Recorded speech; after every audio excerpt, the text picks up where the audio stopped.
یا ایھا الذین آمنوا، اے ایمان والو، اذا قمتم الی الصلاۃ، جب تم نماز کے لیے کھڑے ہو اور تمہارا وضو نہ ہو، فاغسلوا، تو نماز کا ارادہ کرو، اور تمہارا وضو نہ ہو تو وضو کر لو۔ وضو کے کون سے فرائض ہیں؟ فاغسلوا وجوہکم، تم اپنے چہرے کو دھو لو، وایدیکم الی المرافق، اور اپنی کوہنیاں سمیت اپنے ہاتھوں کو دھو لو، وامسحوا برؤوسکم، اور اپنے سر کے کچھ حصے کا مسح کرو۔ حدیث پاک میں اس کی شرح فرمائی گئی کہ چوتھائی سر کا مسح کرنا یہ فرض ہے۔ وارجلکم الی الکعبین، اور اپنے پاؤں ٹخنوں سمیت دھو لو۔ وضو کے 4 فرائض ہیں، اس کی تفصیل کے لیے باہر شریعت کا دوسرا حصہ، یہ کتاب کا نام ہے، اس کا مطالعہ کیجئے، یا امیر اہل سنت کی کتاب نماز کے احکام کا مطالعہ کیجئے۔ صرف اتنی بات عرض کروں گا، ان 4 فرائض میں سے 3 فرائض کا تعلق دھونے سے ہے، اور دھونا کہتے ہیں جسم سے پانی کا بہہ جانا۔ مسح کرنا دھونا نہیں ہے، گیلا ہاتھ پھیرنا دھونا نہیں ہے۔ اگر ناک پر چلو بھر کے پانی ڈال دیا اور پیشانی پر پانی گزرا نہیں ہے، ناک پر پانی ڈالنے سے پانی تو نیچے سے چلا گیا، پیشانی پر گیلا ہاتھ پھیر لیا، دیکھنے والے کو تو محسوس ہوگا کہ پیشانی دھل گئی، لیکن شرعی طور پہ یہ دھلی نہیں، پانی گزرا نہیں، بلکہ آپ نے گیلا ہاتھ پھیرا ہے۔ اسی طرح ناک پر پانی ڈالنے سے کان کے قریب جو گال ہے، رخسار ہے، وہ خشک رہ گیا اور وہاں پہ گیلا ہاتھ پھیر لیا، تو یہ اس کا مسح ہو گیا۔ گیلا ہاتھ پھیرنا مسح ہے۔ قرآن نے فاغسلوا فرمایا، دھونے کا حکم ہے۔ ان مسائل کو سمجھنا فرض ہے، اور جو نہیں سمجھے گا وہ یہ عذر نہیں پیش کر سکتا کل بروز قیامت کہ مجھے نہیں آتا تھا۔ طلب العلم فریضۃ علی کل مسلم، ہر مسلمان مرد و عورت پر علم کا حاصل کرنا فرض ہے۔ ہمیں یہ مسائل سیکھنے چاہیے۔ ارشاد فرمایا وَإِن كُنتُمْ جُنُبًا فَطَّهَّرُوا، اور اگر تم جنبی ہو، ناپاک ہو، تو غسل کر کے خوب پاکی حاصل کر لو۔ جس پر غسل فرض ہو اس پر غسل کرنا لازمی ہے۔ غسل کے 3 فرائض ہیں، کلی کرنا، ناک میں پانی چڑھانا، اور پورے جسم پر پانی بہانا۔ اس میں بھی احتیاطیں ہیں۔ اب ان احتیاطوں کو دیکھنے کے لیے کتاب باہر شریعت کا دوسرا حصہ، اس کا مطالعہ کیجئے، امیر اہل سنت کی کتاب نماز کے احکام کا مطالعہ کیجئے۔ ایسے کئی اعضاء ہیں کہ جہاں پانی نہ پہنچایا جائے تو پہنچتا نہیں ہے۔ مثلا آپ کندھے کے اوپر پانی ڈالتے رہیں تو جب تک آپ ہاتھ اونچا کر کے بغل میں پانی نہیں ڈالیں گے پانی کیسے پہنچے گا؟ آپ سر کے اوپر پانی ڈالتے رہیں تو تھوڑی اور گلے کے درمیان جو حصہ ہے جہاں پر عموماً داڑھی شریف ہوتی ہے، یہاں پر پانی جب تک آپ ڈالیں گے نہیں کیسے پہنچے گا؟ اسی طرح بیٹھ کر غسل کرنا مستحب ہے، تو بیٹھ کر غسل کر رہے ہیں تو گھٹنے کو فولڈ ہوتا ہے، تو گھٹنے کے پیچھے جو جگہ ہے جب تک پانی آپ ڈالیں گے نہیں پانی پہنچے گا نہیں، اور جب پانی نہیں پہنچے گا تو غسل نہیں اترے گا۔ جب غسل نہیں اترے گا تو نہ نماز ہوگی، نہ مسجد میں آنا جائز ہوگا، نہ قرآن پکڑنا جائز ہوگا۔ پھر کہتے ہیں نحوستیں ہی نحوستیں ہیں۔ اسی طرح عورتیں نیل پالش لگاتی ہیں، نیل پالش لگا ہوا ہو تو نہ وضو ہوتا ہے نہ غسل ہوتا ہے۔ اب ایسی عورت گویا کہ غسل کرنے کے بعد بھی ناپاک ہے، تو جب عورت ناپاک ہے یا مرد ناپاک ہے اس کا غسل اترا ہی نہیں، تو پھر رحمت کے فرشتے نہیں آتے گھر میں۔ جب رحمت کے فرشتے نہیں آتے تو بلائیں آتی ہیں، بیماریاں آتی ہیں، پریشانی آتی ہیں۔ وَإِن كُنتُم مَرْضَىٰ، اور اگر تم مریض ہو، او علی سفر، یا سفر میں ہو، او جاء احد منکم من الغائط، یا تم میں سے کوئی بیت الخلاء سے نکلا ہو اس کا وضو نہ ہو، او لامستم النساء، یا تم نے عورتوں کو چھوا ہو۔ یہاں چھونے سے مراد چھونا نہیں بلکہ غسل کا فرض ہو جانا ہے۔ فلم تجدوا ماء، اور تم پانی نہ پاؤ، یہ پانی تو پاؤ مگر پانی پر قدرت نہ ہو، بیمار ہے، غسل کرے گا تو جان سے چلا جائے گا، تو ایسے شخص کو یہ اجازت ہے فَتَيَمَّمُوا صَعِيدًا طَيِّبًا، پس تم تیمم کرو پاکیزہ مٹی سے۔ صعیدن مٹی کو بھی کہتے ہیں، ریت کو بھی کہتے ہیں، پتھر کو بھی کہتے ہیں، کنکر کو بھی کہتے ہیں۔ صعیدن کہتے ہیں زمین کی پرت کو کہتے ہیں۔ تو ہر وہ چیز جو زمین کی جنس سے ہے، زمین کی جنس کی پہچان یہ ہے کہ اس چیز کو اگر آگ میں جلایا جائے تو نہ وہ پگھلے گی، نہ وہ نرم پڑے گی، اور نہ ہی اسے آگ لگ سکتی ہے، وہ راکھ بھی نہیں ہوتی۔ پتھر کو آگ میں ڈال دیں تو نہ وہ نرم ہوتا ہے، نہ پگھلتا ہے، اور نہ ہی وہ راکھ ہوتا ہے۔ لیکن بتائیے، سونا بھی زمین سے نکلتا ہے، چاندی بھی، لوہا بھی، لیکن اس پر تیمم ہو سکتا ہے؟ نہیں ہو سکتا، کیونکہ لوہا، سونا یہ جن سے زمین سے نہیں، اس کو آگ پر جلائیں گے تو یہ پگھل جائے گا، نرم بھی پڑ جائے گا۔ تو سنگ مرمر یہ جن سے زمین سے ہے، اسی طرح اور بھی پتھر جن سے زمین سے ہیں، مٹی کا کوئی ہونا ضروری نہیں۔ پتھر پر تیمم کریں گے تو مٹی نہیں ہے، کوئی بات نہیں، پتھر پر تیمم ہو سکتا ہے۔ تو اس کے 3 فرائض ہیں تیمم کی۔ ایک فرض ہے نیت کرنا، دوسرا فرض فَامْسَحُوا بِوُجُوهِكُمْ، اپنے چہروں کو مسح کرو۔ تو ہاتھ زمین پر مارنے کے بعد اپنے چہرے پر اس طرح ہاتھ گزارنا ہے کہ چہرے کی ہر جز سے ہاتھ گزر جائے۔ پانی تو گزر سکتا ہے لیکن ہاتھ گزارنا پڑے گا، یہاں پانی تو ہے نہیں، صرف ہاتھ ہی گزارنا ہے، تو ناک کے سوراخ پر بھی ہاتھ گزارنا پڑے گا، پلکوں پر بھی ہاتھ گزارنا پڑے گا، نہیں گزاریں گے تو آپ کا تیمم نہیں ہوگا۔ وَأَيْدِيكُمْ مِنْهُ، اور مٹی ہی سے ہاتھوں کا مسح کرو۔ ہاتھوں کا مسح کرنے میں انگلیوں کا خلال کرنا بھی ضروری ہے، کہ وضو میں تو پانی پہنچ سکتا ہے، یہاں تو صرف تیمم میں ہاتھ ہی گزارنا ہے، تو انگلیوں کے خلال کرتے ہوئے ہاتھ گزاریں گے۔ گھڑی ہے، انگوٹھی ہے، سب اتار کر اس کے نیچے سے ہاتھ گزاریں گے۔ اس طرح پورے کوہنیوں سمیت مسح ہوگا۔ غسل کا تیمم بھی یہی ہے، وضو کا تیمم بھی یہی ہے، صرف 3 فرض ہیں: نیت کرنا، چہرے کا مسح اور ہاتھوں کا مسح۔ سر کا مسح تیمم میں نہیں ہوتا، پاؤں کا مسح تیمم میں نہیں ہوتا۔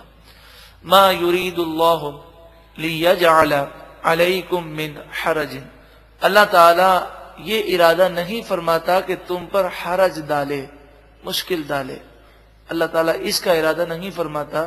مطلب یہ کہ تم یہ مت سمجھو کہ غسل، وضو، تیمم، نماز، یہ فرائض جو ہم نے دیے گئے یہ کوئی مشکل کے لیے ہیں، یہ تمہارے فائدے کے لیے ہیں۔ وَلَٰكِن يُرِيدُ لِيُطَهِّرَكُمْ، ہاں اللہ تعالیٰ تمہیں پاک کرنے کا ارادہ فرماتا ہے۔ وَلِيُتِمَّ نِعْمَتَهُ عَلَيْكُمْ، اور یہ ارادہ فرماتا ہے کہ تم پر اپنی نعمت پوری کر دے۔ لَعَلَّكُمْ تَشْكُرُونَ، تاکہ تم شکر کرو۔ وَاذْكُرُوا نِعْمَتَ اللَّهِ عَلَيْكُمْ، تم اللہ کی وہ نعمت یاد کرو جو تم پر ہے۔ وَمِيثَاقَهُ الَّذِي وَاثَقَكُمْ بِهِ، اور اس وعدے کو یاد کرو جو اللہ نے تم سے لیا۔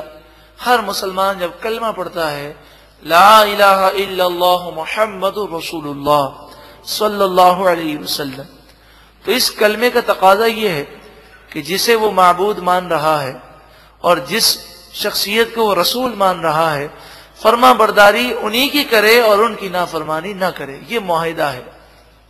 اذ قلتم، جب تم نے کہا سمعنا، ہم نے سنا، وَأَطَعْنَا، اور ہم نے فرما برداری کی۔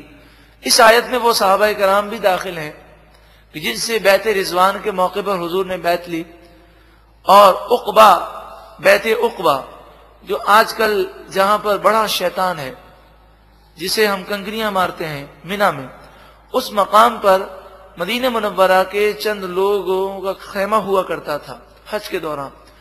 تو یہاں پر مدینہ منورہ سے کچھ لوگ آئے تھے اور حضور کے ہاتھوں پر انہوں نے بیعت کی تھی، اسے بیعت عقبہ کہتے ہیں۔ اور پھر انہی لوگوں نے جا کر مدینہ میں تبلیغ کی اور اسلام کو پھیلایا، اور پھر انہی لوگوں نے حضور کو ہجرت کی دعوت دی تھی۔ فرمایا یاد کرو جب تم نے کہا ہم نے سنا اور ہم نے فرما برداری کی۔ واتقوا اللہ، اور اللہ سے ڈرو۔ ان اللہ علیم بذات الصدور، بے شک اللہ تعالی سینوں کی باتوں کو جاننے والا ہے۔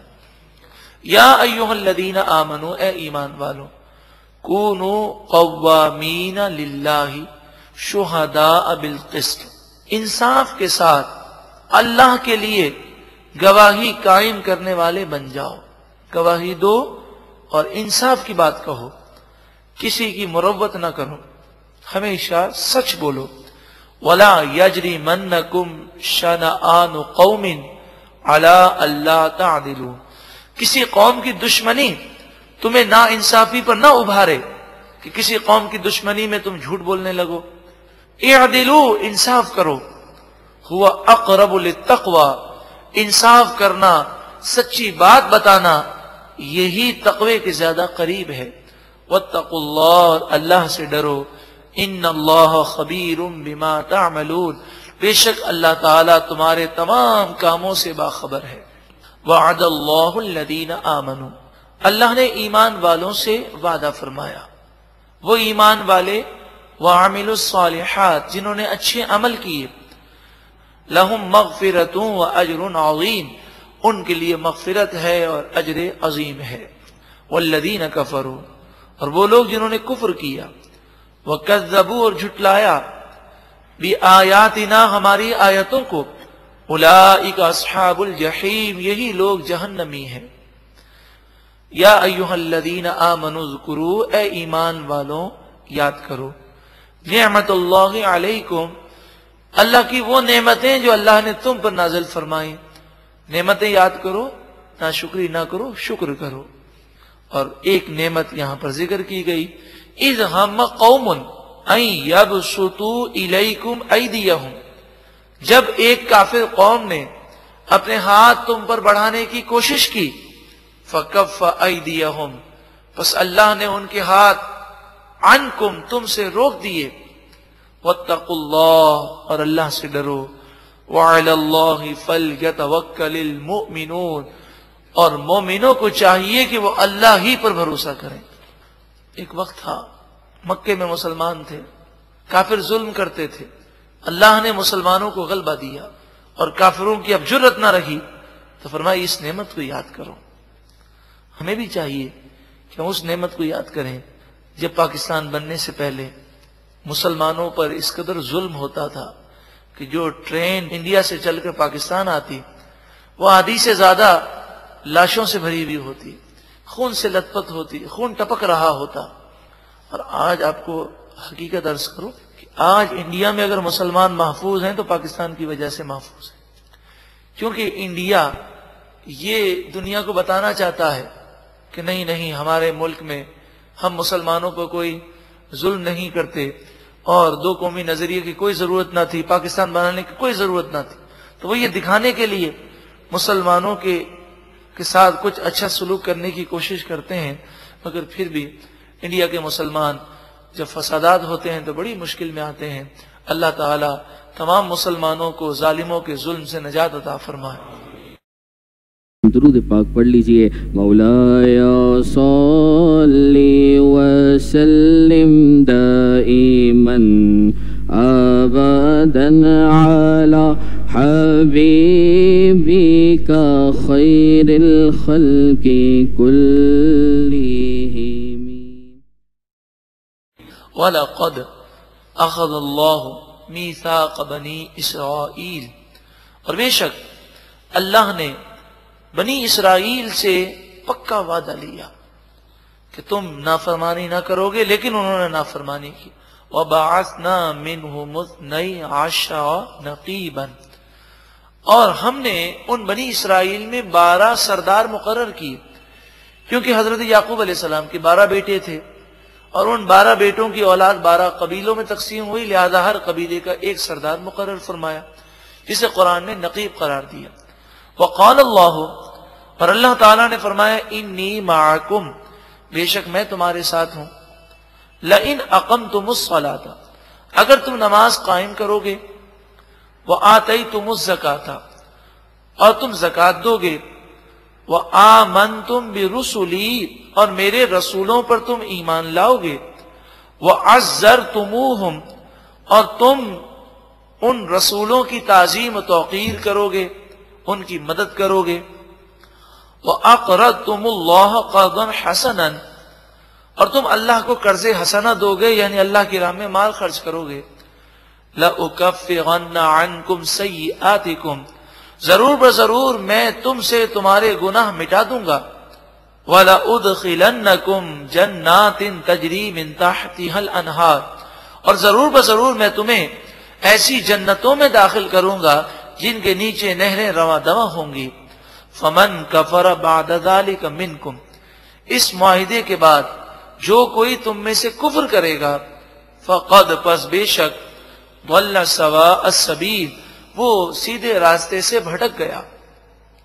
فبما نقضهم میثاقهم، کئی معاہدات بنی اسرائیل نے توڑ دیے، تو معاہدے توڑنے کی وجہ سے لعناہم، ہم نے بنی اسرائیل پر لعنت فرمائی، اپنی رحمت سے انہیں دور کر دیا۔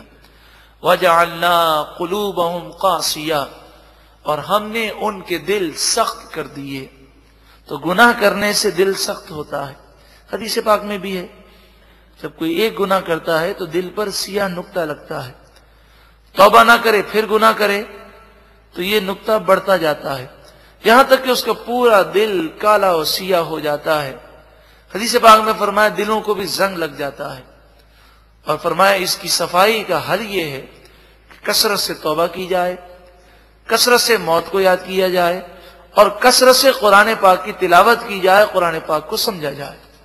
ان کے دل ہم نے سخت کر دیے، اللہ ناراض ہو گیا۔ یحرفون الکلم عن مواضعہ، وہ اللہ کے کلام میں تحریف کرتے ہیں، رد و بدل کرتے ہیں، کلام کو ان کی جگہوں سے پھیر دیتے ہیں۔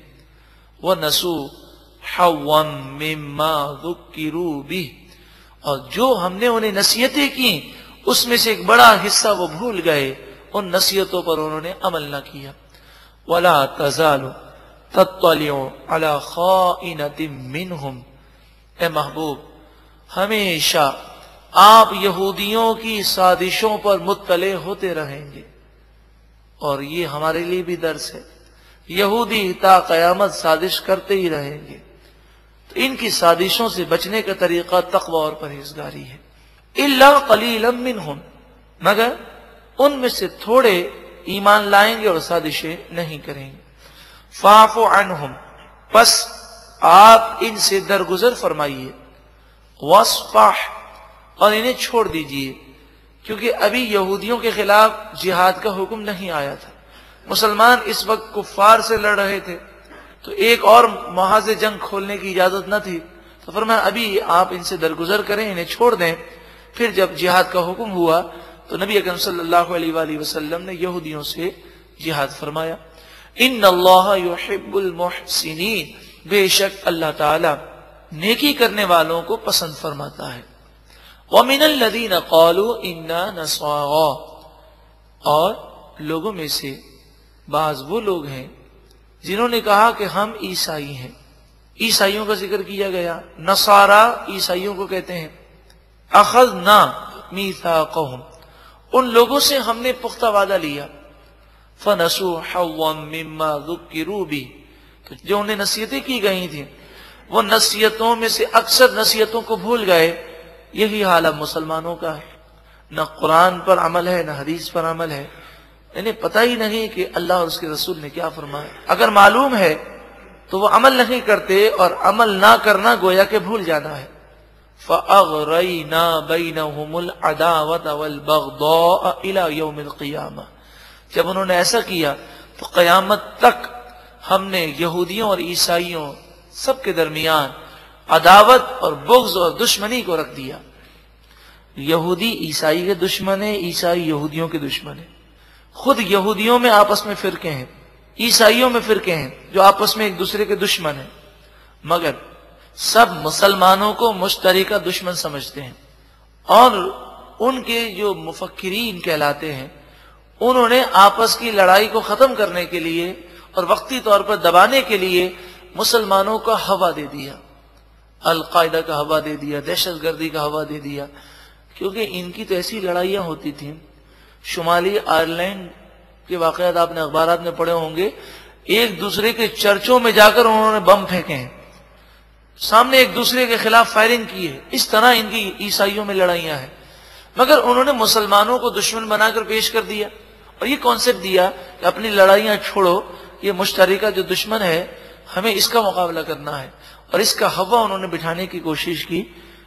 دہشت گرد مسلمان نہیں ہے، مگر بات یہ ہے کہ اپنی قوم میں اتحاد کے لیے کوئی دشمن کا ہونا سامنے ضروری ہوتا ہے۔ کاش مسلمانوں کو بھی عقل سلیم مل جائے، وہ اپنی قوتیں، اپنی طاقتیں آپس میں لڑنے کے بجائے یہ طاقتیں، یہ قوتیں کافروں کے خلاف استعمال کریں۔ اب یہاں پر ایک چیز عرض کروں کہ جب عیسائیوں یہودیوں نے توریت اور انجیل کے احکام کو انہوں نے چھوڑ دیا تو پھر کیا ہوا؟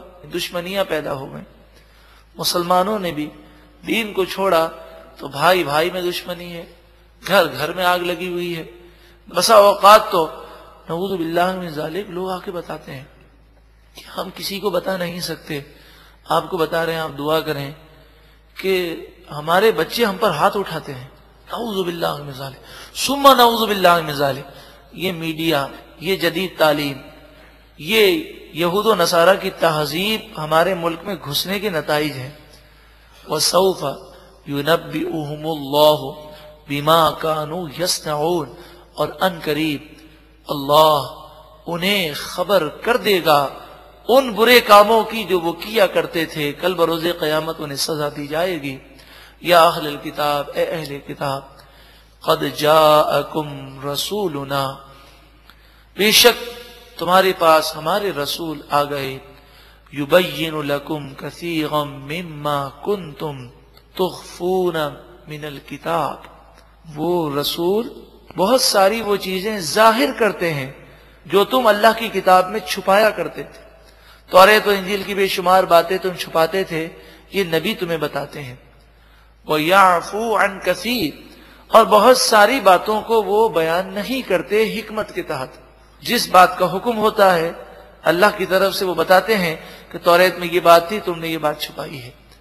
قَدْ جَاءَكُم مِّنَ اللَّهِ نُورٌ وَكِتَابٌ مُبِينٌ. بے شک تمہارے پاس اللہ کی طرف سے نور آ گیا اور روشن کتاب آ گئی.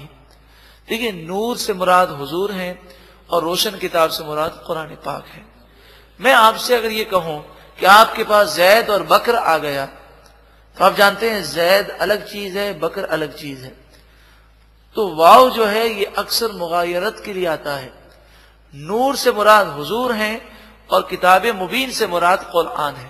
ایسا نہیں کہ نور سے مراد بھی قرآن ہے اور کتاب مبین سے مراد بھی قرآن ہے، یہ اس سے مراد نہیں ہے. نبی اکرم صلی اللہ علیہ وآلہ وسلم نور ہیں. اللہ تعالیٰ نے ساری کائنات کے لیے آپ کو نور بنایا. آپ پر جو کلام نازل ہوا وہ بھی نورانی ہے، آپ کی حدیثیں بھی نورانی ہیں. ان سے وابستہ ہونے والا ظاہر اور باطن میں منور ہو جاتا ہے.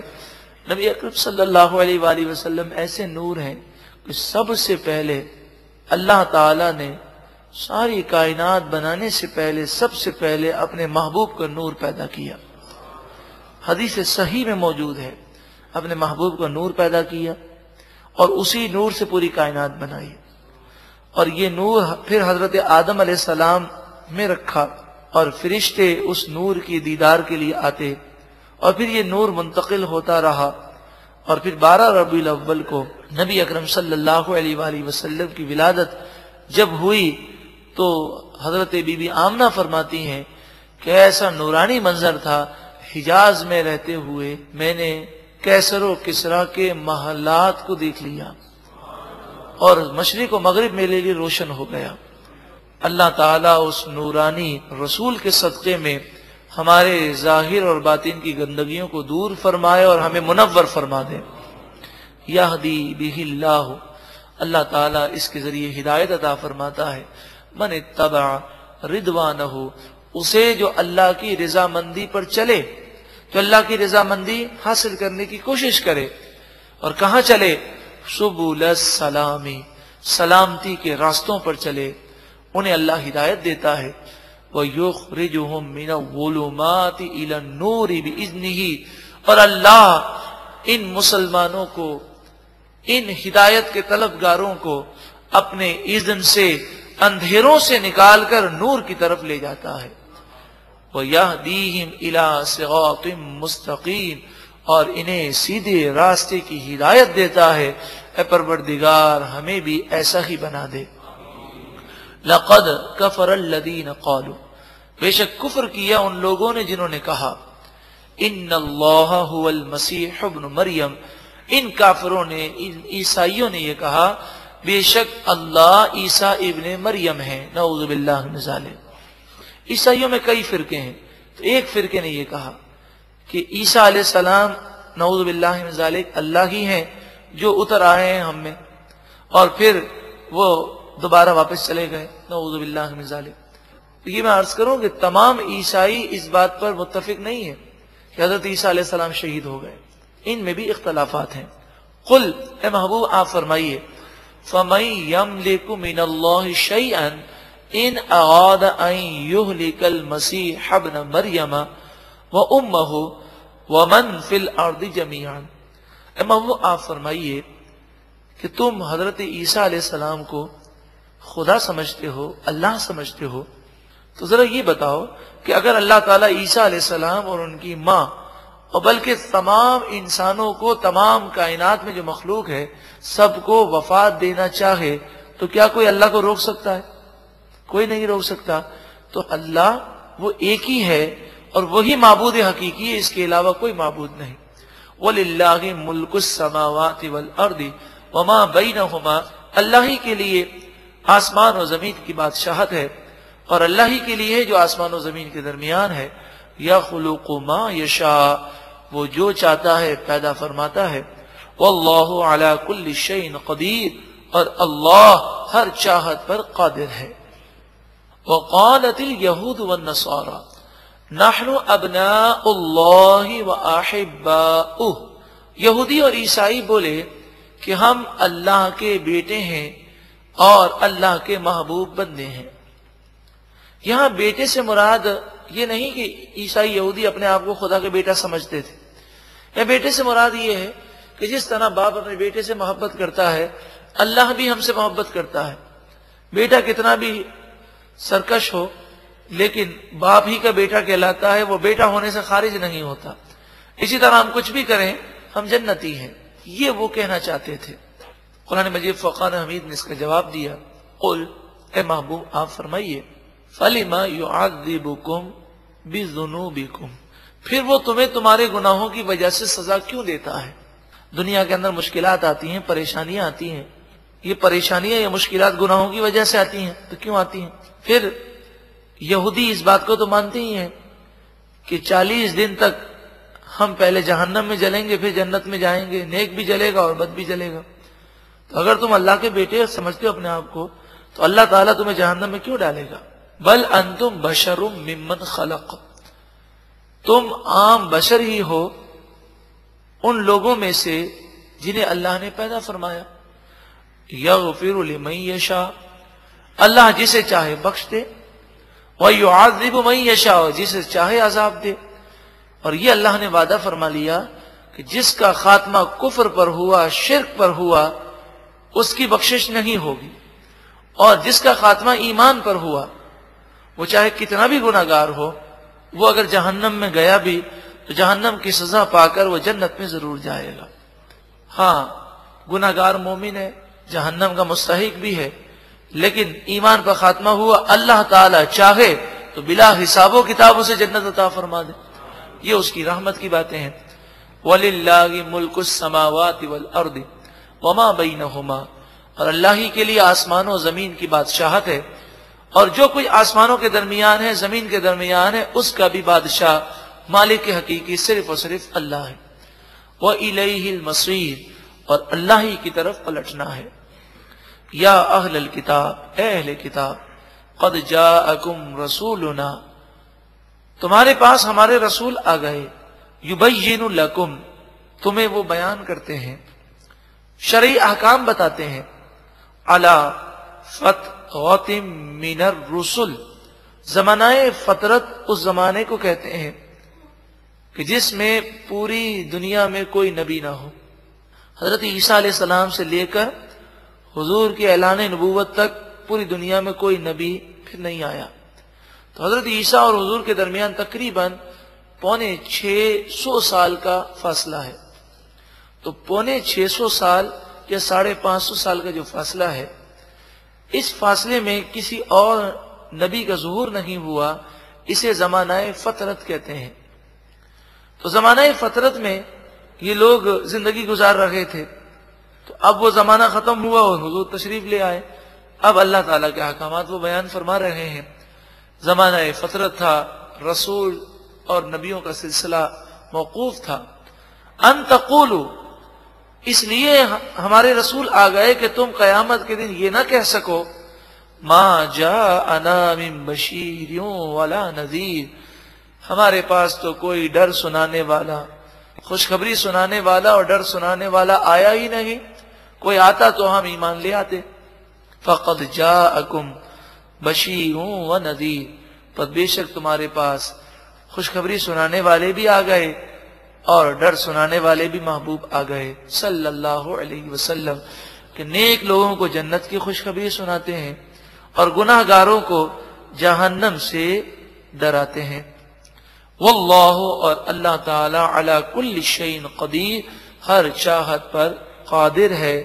رب العالمین کی بارگاہ میں دعا ہے کہ اللہ تعالی ہمیں دونوں جہاں کی بھلائیاں عطا فرمائے، بس ایک ہمارا مشن بن جائے، ایک عزم ہو جائے، ہمارا اوڑھنا بچھونا سونا جاگنا بس ایک ہی فکر میں ہو کہ دشمنان اسلام آج اسلام کو مٹانے کے لیے کھڑے ہو گئے ہیں، اپنی تیجوریوں کے منہ انہوں نے اسلام کے خلاف کھول دیے ہیں۔ کیا ہم غفلت کی نیند سوتے رہیں گے؟ ضرورت اس بات کی ہے کہ ہم جان سے، مال سے، وقت سے اسلام کی خدمت کریں، اور بہترین خدمت کا ایک آسان طریقہ یہ بھی ہے کہ خود بھی قرآن پاک کے نور سے منور ہوں، دوسروں کو بھی منور کریں۔ جب اس قرآن پاک کو مسلمانوں نے سمجھ لیا تو انشاءاللہ کسی کافر کی سازش میں نہیں آئیں گے۔ کافر چاہتا ہے بے حیا کر دے، فحاشی اور یعنی عام کر دے، بے پردگی عام ہو جائے، ہماری نسلیں اسلامی اقدار سے دور ہو جائیں، بڑوں کی تمیز اور تعظیم باقی نہ رہے، چھوٹوں پر شفقت باقی نہ رہے، مسلمانوں میں محبتیں ختم ہو جائیں، مسلمان دنیا کے بھی نہ رہیں، دین کے بھی نہ رہیں، مسلمان تباہ ہو جائیں، وہ یہ چاہتے ہیں۔ لیکن جب ہم قرآن پاک کے نور سے خود بھی منور ہوں گے، دوسروں کو بھی منور کریں گے، تو یہ قرآن پاک تو وہ پیاری کتاب ہے۔ جب بھی مسلمانوں نے قرآن پاک کو تھاما اور اس پر عمل پیرا ہوئے، ان کا زوال عروج میں تبدیل ہو گیا اور ان کی شکست فتح میں تبدیل ہو گئی۔ اللہ تعالی ہمیں خدمت قرآن پاک کرنے کی توفیق عطا فرمائے اور خدمت قرآن پاک میں ہمیں خوب قرآن پاک کی دعوت عام کرنے کا جذبہ عطا فرمائے۔ درود پاک پڑھ لیجئے۔ مولایا صلی وسلم دائما ابدا علی حبیبک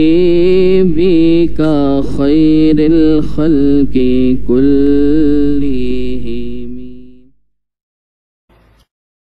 ارشاد فرمایا وَإِذْ، اور یاد کرو جب، قول موسیٰ لقومہ، موسیٰ علیہ السلام نے اپنی قوم سے فرمایا، یا قوم اذکروا نعمت اللہ علیکم، اے میری قوم اللہ کی اس نعمت کو یاد کرو جو اللہ نے تم پر فرمائی۔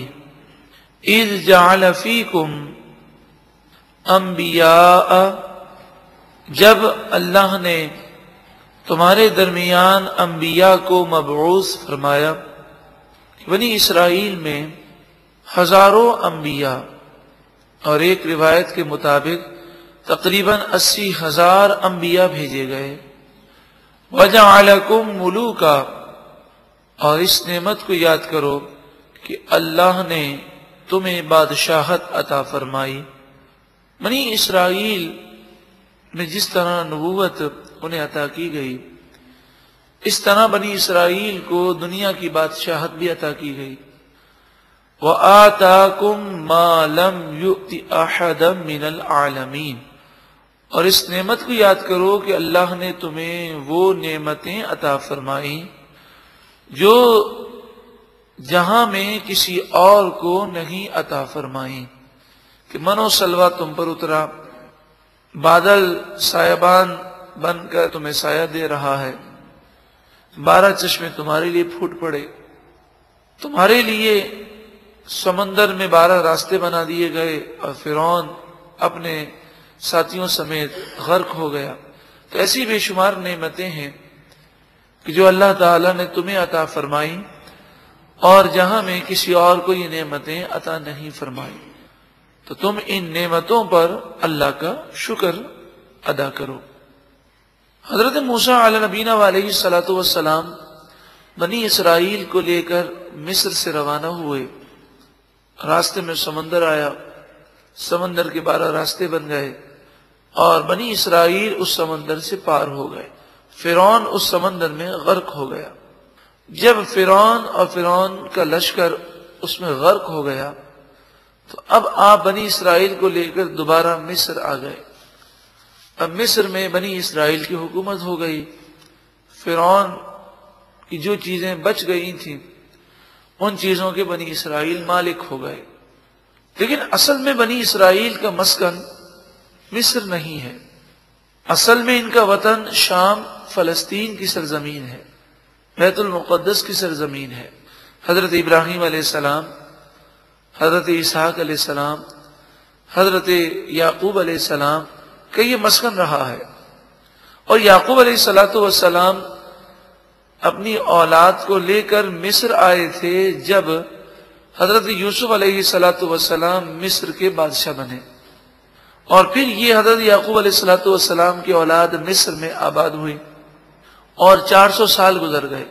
اب دوبارہ حضرت موسیٰ علیہ السلام نے اس قوم سے کہا کہ تمہارا اپنا جو اصل وطن ہے وہ شام فلسطین کی سرزمین ہے، وہاں تمہیں جانا ہے. وہ بڑی بابرکت سرزمین ہے.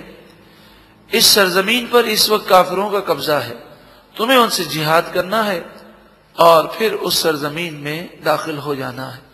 حضرت موسیٰ علیہ السلام نے یہ وعدہ فرمایا کہ جہاد ہوگا، مقابلہ ہوگا، مگر یہ تم سمجھ لو کہ فتح ہمیں ہی ہوگی. فتح کا آپ نے وعدہ بھی فرما لیا.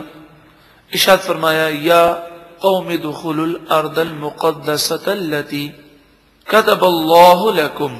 آپ نے فرمایا اے میری قوم داخل ہو جاؤ اس زمین مقدس میں جس کی فتح اللہ نے تمہارے لیے لکھ دی ہے. وَلَا تَرْتَدُّوا عَلَىٰ أَدْبَارِكُمْ، تم پیٹھ پھیر کر نہ پلٹ جانا. فَتَنْقَلِبُوا خَاسِرِينَ، ورنہ تم نقصان اٹھانے والے ہو جاؤ گے. یعنی جہاد سے منہ مت موڑنا. حضرت موسیٰ علیہ نبینا علیہ السلام لشکر لے کر شام فلسطین کے قریب پہنچے تو جو قوم کے 12 سردار تھے، یہ قوم 6 لاکھ افراد پر مشتمل تھی اور اس کے 12 قبیلے تھے اور ہر قبیلے کا سردار الگ تھا. تو حضرت موسیٰ علیہ نبینا علیہ السلام نے 12 سرداروں کو اس بستی میں بھیجا اور فرمایا جا کر وہاں کے حالات دیکھو، کافروں کی فوجی طاقت دیکھو، ان کی تیاریوں کو دیکھو اور ان کی کمزوریوں کو دیکھو. لیکن آپ نے ان سے یہ وعدہ لیا تھا کہ تم حالات صرف مجھے بتاؤ گے، اپنی قوم کو نہیں بتاؤ گے، تاکہ قوم بزدل نہ بن جائے، ان کے حوصلے پست نہ ہو جائیں. اب یہ 12 سردار گئے اور وہاں دیکھ کر آئے. انہوں نے کیا کیا کہ اس قوم کو بڑھا چڑھا کر اپنے بنی اسرائیلی لوگوں کے سامنے پیش کیا. یہ بڑے لمبے چوڑے ہیں، بڑی طاقت ہے، ان کے پاس تو ایسا اسلحہ ہے کہ جب یہ میدان جنگ میں آتے ہیں تو سر سے لے کر پاؤں تک آنکھ کے علاوہ کوئی چیز نظر ہی نہیں آتی، سارا جسم لوہے میں غرق ہوتا ہے. ایسے طاقتور لوگ ہیں، بہت جدید اسلحہ ہے، ہم ان کا مقابلہ نہیں کر سکتے. اس طرح کی باتیں انہوں نے قوم کے دل میں ڈال دی. جب قوم کے بڑے ڈرپوک ہو جائیں، بزدل ہو جائیں تو قوم بھی بزدل ہو جاتی ہے. تو جب یہ قوم کے سردار نے بزدلی کا مظاہرہ کیا تو قوم بزدل بن گئی، سوائے 2 سرداروں کے، حضرت یوشع بن نون اور حضرت کالب بن یوقنا. یہ 2 سردار تھے جنہوں نے قوم کو حالات نہ بتائے، باقی سب نے بتا دیا. تو قوم نے کہا قالوا یا موسیٰ، قوم بولی اے موسیٰ، ان فیہا قوما جبارین، بے شک اس فلسطین کی سرزمین میں قوم جبارین ہے، بڑے خطرناک لوگ ہیں، زبردست اور توانا لوگ ہیں. وَإِنَّا لَن نَدْخُلَهَا حَتَّى يَخْرُجُوا مِنْهَا، اور بے شک ہم اس بستی میں اس وقت تک ہرگز داخل نہیں ہوں گے جب تک کہ یہ قوم اس بستی سے نکل نہ جائے۔ بڑی عجیب بات کرتے ہیں کہ آئے ہیں میدان جنگ میں جنگ کرنے کے لیے، تو کیا کوئی کافر بغیر جنگ کے اپنی بستی چھوڑ کے جاتا ہے؟ تو کہنے لگے یہ چلے جائیں تو پھر ہم بستی میں چلے جائیں گے، ہمیں ان سے جنگ نہیں کرنی۔ فَإِن يَخْرُجُوا مِنْهَا، پس اگر وہ اس بستی سے نکل گئے، فَإِنَّا دَاخِلُونَ، پس بے شک ہم اس میں داخل ہو جائیں گے۔ قَالَ رَجُلَانِ مِنَ الَّذِينَ يَخَافُونَ، کہا دو مردوں نے، حضرت یوشع بن نون اور حضرت کالب بن یوقنا نے، یہ وہ لوگ تھے یخافون جو اللہ کا خوف کرتے، انعم اللہ علیہما، اللہ نے ان دونوں پر اپنا خصوصی فضل و انعام فرمایا اور ان پر بزدلی طاری نہ ہوئی، وہ بہادری کے جوہر رکھتے تھے۔ انہوں نے کہا دیکھو فتح بالکل یقینی ہے، واقعی ان کے جسم بڑے لمبے چوڑے ہیں، ہتھیار بھی ان کے پاس بہت زیادہ ہے، ہم اس بات کو تسلیم کرتے ہیں، مگر اندر سے یہ بزدل قوم ہے، یہ کافر قوم ہمارا مقابلہ نہیں کر سکتی۔ صرف تمہیں کیا کرنا ہے، ادخلوا علیہم الباب، تم زبردستی شہر کے دروازے میں داخل ہو جاؤ، تم داخل ہو کر تو دیکھو، یہ قوم تمہیں دیکھ کر بھاگ جائے گی، صرف تمہیں اتنا کرنا ہے کہ ہمت کر کے مقابلے کے لیے شہر میں داخل ہو جانا ہے۔ فَإِذَا دَخَلْتُمُوهُ، پھر جب تم شہر میں داخل ہو گئے، فَإِنَّكُمْ غَالِبُونَ، پس بے شک تم ہی غالب آؤ گے۔ اور جہاں تک یہ بات ہے کہ ان کا اسلحہ جدید ہے یا ان کی طاقت بہت زیادہ محسوس ہوتی ہے، تو تم مسلمان ہو، اور مسلمان کی تو شان یہ ہے وَعَلَى اللَّهِ، اور اللہ ہی پر، فَتَوَكَّلُوا، پس تم توکل کرو، بھروسہ کرو، ان کنتم مؤمنین، اگر تم مومن ہو تو اللہ پر بھروسہ کرو۔ ان لوگوں نے حضرت موسیٰ علیہ السلام کے ان دو ساتھیوں اور جو قوم کے دو سردار بھی تھے، حضرت یوشع بن نون اور کالب بن یوقنا، ان دونوں کو یہ قوم مارنے لگی اور کہنے لگی کہ ایسے مشورے ہمیں قابل قبول نہیں ہیں۔ پھر انہوں نے فیصلہ سنایا، قالوا یا موسیٰ، وہ کہنے لگے اے موسیٰ علیہ السلام، انا لن ندخلها ابدا ما داموا فیہا، ہم کبھی بھی اس بستی میں داخل ہی نہیں ہوں گے جب تک یہ کافر قوم اس میں موجود ہے۔ تو بلا وجہ ہم پر کوششیں نہ کی جائیں، ہمارا ذہن بنانے کے لیے محنتیں نہ کی جائیں۔ فَاذْهَبْ أَنْتَ وَرَبُّكَ، پھر اس قوم نے بے ادبی کی اور کہا آپ جائیے اور آپ کا رب جائے، فَقَاتِلَا، پس آپ دونوں جا کر جنگ کریں، اِنَّا هَاهُنَا قَاعِدُونَ، بے شک ہم تو یہیں بیٹھے ہیں۔ نعوذ باللہ من ذالک۔ یہ موسیٰ علیہ السلام کی قوم نے یہ الفاظ کہے۔ ایک غزوے کے موقع پر نبی اکرم صلی اللہ علیہ وآلہ وسلم صحابہ کرام سے رائے لے رہے تھے، تو ایک صحابہ کرام کا گروہ خاموش تھا۔ نبی اکرم صلی اللہ علیہ وآلہ وسلم نے ان کی طرف دیکھا، وہ انصار تھے، تو مہاجرین تو اپنی بہادری کا اظہار کر رہے تھے، انصار خاموش بیٹھے تھے۔ تو نبی اکرم صلی اللہ علیہ وآلہ وسلم نے انصار کی طرف دیکھا تو انصار کے سردار کھڑے ہوئے اور عرض گزار ہوئے یا رسول اللہ صلی اللہ علیہ وسلم، ہم خاموش اس لیے ہیں کہ مہاجرین ہم سے پہلے ایمان لائے ہیں، تو یہ ہم میں تعظیم کے لائق ہیں، تو ان کی تعظیم میں ہم خاموش ہیں، ورنہ جہاں تک جہاد کا تعلق ہے تو ہم موسیٰ علیہ السلام کی قوم کی طرح نہیں کہ آپ سے کہیں گے آپ جائیے اور آپ کا رب جائے اور وہ جہاد کرے، بلکہ ہم آپ کے قدموں پر اپنی جانوں کو نچھاور کر دیں گے۔ اتنے پیارے صحابہ کرام کے متعلق اگر کوئی بے ادبی کا کلمہ کہے تو وہ کیسا محروم شخص ہوگا۔ قال، حضرت موسیٰ علیہ السلام نے عرض کی، ربی، اے میرے رب، انی لا املک الا نفسی و اخی، بے شک میں صرف اپنی جان کا مالک ہوں اور اپنے بھائی کا مالک ہوں، میں خود جہاد کر سکتا ہوں، میرا بھائی میرے ساتھ جہاد کے لیے جا سکتا ہے، مگر یہ سرکش قوم ہے، یہ جہاد کو تیار نہیں۔ فَافْرُقْ بَيْنَنَا وَبَيْنَ الْقَوْمِ الْفَاسِقِينَ، بس ہمارے اور اس نافرمان قوم کے درمیان تو فیصلہ فرما دے۔ قال، اللہ تعالیٰ نے فرمایا، فَإِنَّهَا مُحَرَّمَةٌ عَلَيْهِمْ 40 سنہ، 40 کے معنی 40۔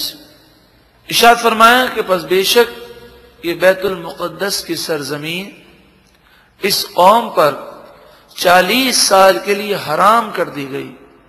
ایک بہت بڑا میدان تھا جسے مفسرین نے میدان تیہ قرار دیا۔ اس میدان تیہ میں یہ قید کر دیے گئے، کھلا میدان تھا لیکن سارا دن اور ساری رات چلتے رہتے، لیکن اس میدان سے باہر نہ نکل سکتے۔ 6 لاکھ افراد اس صحرا کے اندر قید کر دیے گئے اور 40 سال تک وہ قید رہے، اور پھر 40 سال کے بعد جو زندہ بچ گئے انہوں نے پھر جہاد کیا اور فلسطین کی سرزمین کو آزاد کیا۔ ارشاد فرمایا، یتیہون فی الارض، وہ زمین میں مارے مارے پھریں گے، در بدر کی ٹھوکریں کھائیں گے، لیکن 40 سال تک اس زمین سے باہر نہ نکل سکیں گے۔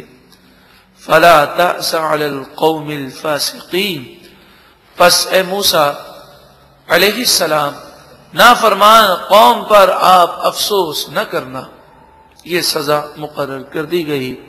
اس واقعے میں یہاں یہ عبرت ہے کہ آج یہودی جو حضور کی بارگاہ میں آ کر یہ اعتراضات کرتے جس پر یہ آیات نازل ہوئی، یہ نشانی مل جائے تو ہم عمل کریں گے، یہ نشانی مل جائے تو ہم ایمان لے آئیں گے، تو فرمایا ان کو تو ساری نشانیاں ملیں، انہوں نے کیسی بے ادبی کی، تو یہ تو انبیاء کی بے ادب قوم رہی ہے، تو ان کے آباء و اجداد میں بے ادب لوگ گزرے ہیں اور یہ انہی کے نقش قدم پہ چل رہے ہیں۔ اور جہاں تک تعلق ہے اس کا دوسرے نقطے کا، تو اس واقعے میں ہمارے لیے بھی بڑی عبرت ہے کہ قوم جب گناہوں میں پڑ گئی اور نبی کی نافرمانی کی تو ایک مقام وہ آیا کہ اس پر بزدلی کو مسلط کر دیا گیا، یہ بزدل بن گئی۔ اور جب بھی کوئی قوم اللہ اور اس کے رسول کے فرمان سے روگردانی کرتی ہے تو وہ بزدل ہو جاتی ہے۔ اب چونکہ یہودی حسد میں مبتلا تھے، اس مناسبت سے حسد کی تباہ کاری پر مشتمل ایک واقعہ بیان کیا جاتا ہے کہ حسد انسان کو کیسا تباہ کر دیتا ہے۔ حسد کسے کہتے ہیں؟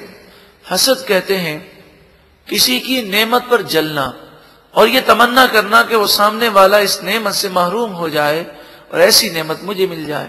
کسی کے مال پر حسد، کسی کی صورت پر، کسی کے کردار پر، کسی کے مقام و مرتبے پر، کسی کی شہرت پر، کسی کے علم پر، کسی کی آواز پر۔ حسد کسی بھی نعمت پر ہو سکتا ہے۔ حسد ہمارے دل میں ہے یا نہیں، اس کی پہچان یہ ہے کہ اگر حسد دل میں ہوتا ہے، اس سامنے والے پر کوئی مصیبت آتی ہے تو اتنا افسوس نہیں ہوتا، بلکہ بسا اوقات خوشی ہوتی ہے۔ اور اگر اسے خوشی محسوس ہو یا کوئی نعمت ملے تو مومن کی نعمت کو دیکھ کر خوش نہیں ہوتا، بلکہ بسا اوقات رنجیدہ ہو جاتا ہے۔ یہ آلہ ہے، تھرمامیٹر ہے، جس سے ہم جان سکتے ہیں کہ ہمارے دل میں حسد ہے یا نہیں ہے۔ حسد اتنا باریک ہوتا ہے کہ بسا اوقات انسان حسد میں مبتلا ہوتا ہے لیکن اسے خود نہیں پتا ہوتا کہ میں مسلمان سے حسد کرتا ہوں، اور جو مسلمان سے حسد کرے کل بروز قیامت وہ اس حال میں آئے گا کہ اس کے نامۂ اعمال نیکیوں سے خالی ہوں گے۔ اس پر اگر آپ مزید تفصیلات اور معلومات حاصل کرنا چاہیں، بلکہ ہمیں حاصل کرنے چاہیے، تو یہ کیسٹ حاصل کیجئے ہمیشہ کا ٹینشن فار ایور۔ درود پاک پڑھ لیجئے۔ مولایا صلی وسلم دائما ابدا علی حبیبک إليك خير الخلق كلهم. وَاتْلُ عَلَيْهِمْ نَبَأَ ابْنَيْ آدَمَ بِالْحَقِّ، آپ انہیں پڑھ کر سنائیے آدم علیہ الصلاۃ والسلام کے دونوں بیٹوں کا قصہ ٹھیک ٹھیک بتائیے۔ حضرت آدم علیہ السلام کے دو بیٹے قابیل اور حابیل۔ اس زمانے میں شریعت کا قاعدہ یہ تھا کہ حضرت حوا رضی اللہ تعالی عنہا کے یہاں ایک حمل میں دو بچوں کی ولادت ہوتی، ایک لڑکا اور ایک لڑکی۔ تو قاعدہ یہ تھا کہ جو ایک ساتھ لڑکا لڑکی پیدا ہوئے یہ آپس میں بھائی بہن ہیں، اور دوسرے حمل کا لڑکا اور لڑکی ان کا آپس میں نکاح ہو سکتا ہے، یعنی ایک حمل کا لڑکا دوسرے حمل میں پیدا ہونے والی لڑکی سے نکاح کر سکتا ہے، یہ قاعدہ تھا۔ تو قابیل کے ساتھ جس لڑکی کی پیدائش ہوئی اس کا نام اقلیمہ مفسرین نے لکھا، اور حابیل کے ساتھ جس لڑکی کی پیدائش ہوئی اس کا نام مفسرین نے لیودا لکھا۔ اب مسئلہ یہ تھا کہ قابیل نے اپنی بہن سے نکاح کرنا چاہا، بہن سے مراد وہ لڑکی ہے جو اس کے ساتھ پیدا ہوئی، تو اس نے کہا کہ میں اس سے نکاح کروں گا۔ حضرت آدم علیہ الصلوۃ والسلام نے فرمایا کہ یہ تیری سگی بہن ہے، اس سے نکاح نہیں ہو سکتا، اس سے حابیل نکاح کرے گا اور تو اس لڑکی سے نکاح کرے گا جو حابیل کے ساتھ پیدا ہوئی ہے۔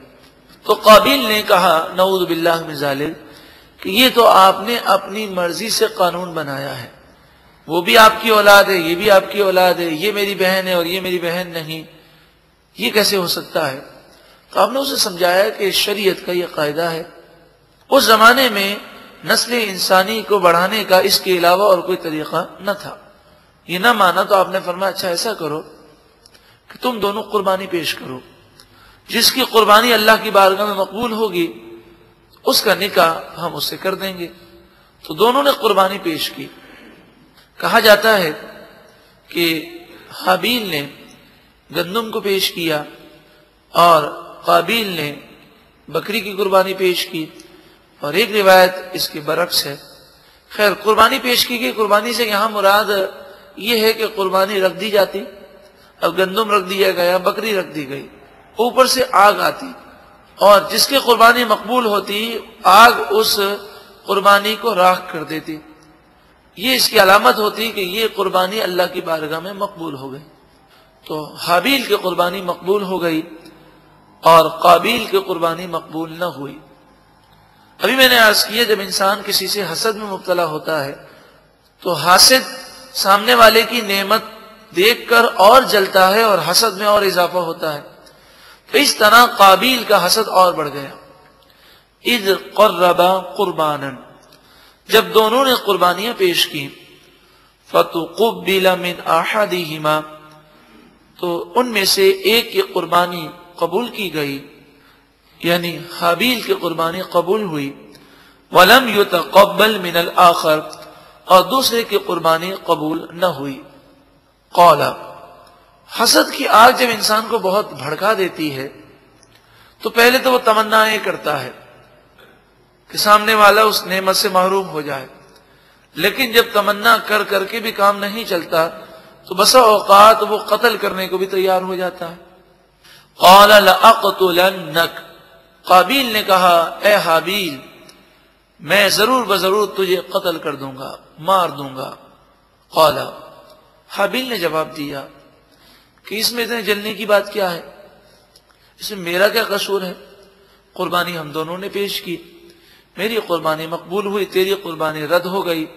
اگر تو نیک ہوتا، پرہیزگار ہوتا اور والد صاحب کا فرما بردار ہوتا تو تیری بھی قربانی قبول ہو جاتی۔ انما یتقبل اللہ من المتقین، اللہ تو پرہیزگاروں ہی کی قربانی قبول فرماتا ہے۔ اور جب اس نے کہا میں تجھے قتل کروں گا تو حابیل نے جواب دیا لئن بسطت الی یدک لتقتلنی، اگر تو نے مجھے قتل کرنے کے لیے ہاتھ بڑھایا، ما انا بباسط یدی الیک لاقتلک، تو میں تجھے قتل کرنے کے لیے اپنے ہاتھ کو نہیں بڑھاؤں گا. تو اگر مجھے قتل کرنا چاہے گا تو میں جواب میں تجھے قتل نہیں کروں گا. یہ حابیل نے اس لیے فرمایا کہ حابیل زیادہ توانا تھے، زیادہ طاقتور تھے. اگر وہ چاہتے تو قابیل کے اس کہنے پر ہی وہ قتل کر دیتے، لیکن انہوں نے کہا کہ تو مجھے قتل کرنا چاہتا ہے اس لیے میں مار دوں اور زمین میں پہلا خون میں کر لوں، یہ میں پسند نہیں کرتا. انی اخاف اللہ رب العالمین، بے شک میں اللہ سے ڈرتا ہوں جو تمام جہان والوں کا پالنے والا ہے. انی ارید ان تبوء باسمی، بے شک میں ارادہ کرتا ہوں کہ میرے قتل کرنے کا گناہ، و اسمی کا، اور تیرا گناہ جو تو نے والد کی نافرمانی اور اللہ کی نافرمانی کر کے کیا، یہ سارے گناہ تجھ ہی پر پڑیں. میں یہ چاہتا ہوں اور میں اپنے آپ کو گناہ سے بچانا چاہتا ہوں. فتکون من اصحاب النار، تو ایسا کام کرے گا تو جہنمی ہو جائے گا. وذالک جزاء الظالمین، اور یہی ظالموں کی سزا ہے. اب قابیل تو کہہ چکا تھا حضرت حابیل کو کہ میں آپ کو قتل کروں گا. وہ چاہتے تو اس اقدام سے پہلے ہی اسے قتل کر دیتے، لیکن آپ نے ایسا نہ کیا. قابیل موقع کی تلاش میں رہا. فطوعت له نفسه قتل اخیہ، تو وہ شک میں مبتلا تھا، تذبذب میں تھا. کبھی دل کہتا کہ میں قتل کر دوں، کبھی یہ خیال آتا کہ بہت بڑا گناہ ہے، ہمیشہ کے لیے تباہ ہو جاؤں گا. اسی کشمکش میں تھا. آخر کار نفس اس پر حاوی آ گیا. بس اس کے نفس نے اسے اپنے بھائی کے قتل پر ابھارا. موقع تلاش کرتا رہا. حضرت آدم علیہ السلام حج کے لیے روانہ ہوئے تو اس نے پیچھے سے حضرت حابیل کو قتل کیا، شہید کیا. ایسے کیا کہ ایک بھاری پتھر سے آپ سو رہے تھے تو آپ کا سر کچل دیا. فقتلہ، پس قابیل نے حضرت حابیل کو شہید کر دیا، قتل کر دیا. فاصبح من الخاسرین، پس وہ نقصان اٹھانے والوں میں سے ہو گیا. اب قتل تو کر دیا، پھر یہ چاہتا تھا کہ حضرت آدم علیہ السلام جب واپس آئیں تو یہ کہہ سکے کہ پتہ نہیں اس کا سر کس نے کچل دیا، کیسے مر گیا. لیکن پھر خیال آیا یہ کہنے سے بھی کام نہیں چلے گا، تو یہ سوچ کر اس نے یہ سوچا کہ میں حضرت حابیل کی لاش کو کہیں چھپا دوں اور ایسی جگہ چھپا دوں کہ آدم علیہ السلام کو وہ لاش نہ ملے اور میں یہ کہہ دوں گا کہ پتہ نہیں کہاں چلا گیا. اب لاش کیسے چھپائے؟ کبھی درخت کے نیچے رکھتا، کبھی پہاڑ کے پیچھے رکھتا، کبھی غار میں رکھتا. تو ہر دفعہ یہی خیال آتا کہ آدم علیہ السلام تو جان لیں گے. اب چونکہ حضرت حابیل جو ہے اللہ کے نیک بندے، تو آپ کا جسم 1 سال تک اس کی پیٹھ پر رہا اور محفوظ رہا، جسم کو کوئی خرابی نہ ہوئی. یہ 1 سال تک پیٹھ پر لے کر گھومتا رہا، کبھی یہاں رکھتا کبھی وہاں رکھتا. فبعث اللہ غرابا، اب چونکہ یہ پہلا قتل تھا، اب یہ بظاہر بات تو بہت آسان سی ہے کہ گڑھا کھود کر اس لاش کو ڈال دیا جائے، لیکن آپ جانتے ہیں آسان سی بات بھی کوئی آدمی نے نہ دیکھی ہو تو بسا اوقات ذہن کام نہیں کرتا. اور ویسے بھی انسان جب گناہ کرتا ہے تو اس کی عقل ختم ہو جاتی ہے. فبعث اللہ غرابا، پس اللہ نے غراب کو، کوے کو بھیجا. یبحث فی الارض، کوا زمین کو کریدنے لگا. اور معاملہ اس طرح ہے کہ 2 کووں کی لڑائی ہوئی. ایک کوے نے دوسرے کوے کو مار دیا، پہلے زخمی کیا پھر وہ مر گیا. پھر اس نے گڑھے کو کھودا اور اپنی چونچ سے گڑھے کو کھودنے کے بعد اس کوے کو اس گڑھے میں ڈال کر اس کے اوپر مٹی ڈال دی. لیریہ، یہ کوا اللہ نے اس لیے بھیجا تاکہ یہ کوا قابیل کو دکھائے کیف یواری سوءۃ اخیہ، کیسے وہ اپنے بھائی کی لاش کو چھپائے. قال، جب اس نے یہ منظر دیکھا تو کہا رہے یہ تو اتنا آسان کام تھا، میں بلا وجہ 1 سال تک خوار پھرتا رہا. یا ویلتا، ہائے افسوس، اعجزت ان اکون مثل هذا الغراب فاواری سوءة اخی. میں تو اس کوے سے بھی عاجز اور نادان ہوں کہ اپنے بھائی کی لاش کیسے چھپاؤں، مجھے معلوم ہی نہ تھا. فاصبح من النادمین، پس وہ شرمندہ ہو گیا. یہ شرمندگی قتل پہ نہ تھی بلکہ قتل کے بعد اس مشقت اٹھانے پر تھی. پھر قابیل کے پاس شیطان آیا اور شیطان نے کہا دیکھو حضرت حابیل کی قربانی کو آگ نے اس لیے اٹھا لیا تھا کہ حضرت حابیل آگ کی پوجا کیا کرتے تھے، نعوذ باللہ من ذالک. تو پھر قابیل آگ کی پوجا میں مبتلا ہو گیا اور اس طرح یہ ایمان سے محروم ہو گیا. تو نبی علیہ السلام کی بے ادبی، اللہ کی نافرمانی، حسد اور قتل نے، ان گناہوں نے اسے تباہ کر دیا. لیکن اگر آپ دیکھیں ان تمام گناہوں کی جو جڑ ہے وہ حسد ہے، کہ حسد کی وجہ سے ہی اس نے اللہ کی نافرمانی کی، حسد کی وجہ سے آدم علیہ السلام کی توہین کی، حسد کی وجہ سے قتل کیا، اور پھر اسی حسد نے اسے اتنا دین سے دور کر دیا کہ یہ آگ کا پجاری بن گیا. تو حسد ام الامراض ہے، بے شمار برائیوں کی جڑ ہے. اللہ تعالی ہمارے سینوں کو مسلمانوں کے حسد سے محفوظ فرمائے اور سینوں کو پاک فرما دے. من اجل ذالک، اسی وجہ سے کتبنا علی بنی اسرائیل، ہم نے بنی اسرائیل پر فرض کیا، انہ من قتل نفسا بغیر نفس، کہ جو کوئی کسی جان کو ناجائز قتل کرے، او فساد فی الارض، ایک ایسے شخص کو قتل کرے جس نے زمین میں فساد بھی نہیں کیا، فکأنما قتل الناس جمیعا، پس گویا کہ اس نے ساری انسانیت کو قتل کیا. ومن احیاہا، اور جس نے کسی جان کو زندہ کر دیا یعنی بچا لیا، فَكَأَنَّمَا أَحْيَا النَّاسَ جَمِيعًا، گویا کہ اس نے تمام انسانوں کو زندہ کر دیا. تو ایک مسلمان کی جان بچانا یہ ساری انسانیت کو زندہ کرنا ہے، اور ایک مسلمان کا قتل کرنا ساری انسانیت کا قتل کرنا ہے.